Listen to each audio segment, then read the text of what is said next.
Pan oedd sadyrnau'n las, a môr Abertawe'n rowlio chwerthin ar y traeth, roedd cychod a chestyll a chloc o flodau yn llanw'r diwrnod. A gyda lwc, ymdeithiem yn y pensil coch o dren a farciau hanner cilch ei drac rownd rhimyn glas y bai i bwynt y mwmbwls. Eisteddem ar y tywod twym yn yfed y glesni.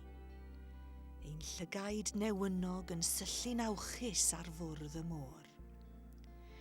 Dilynem ddartiau gwyn y gwylain aflonydd yn trywanu targed y creigiau.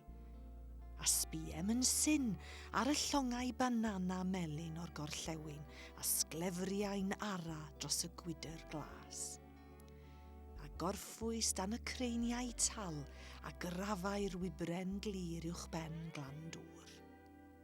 Rhain oedd sadyrnau'r syndod, y dyddiau glas, a ninau'n ffoaduriaid undydd brwd yn blasu'n rhyddid byr o ddyffryn di totalitariaeth glo.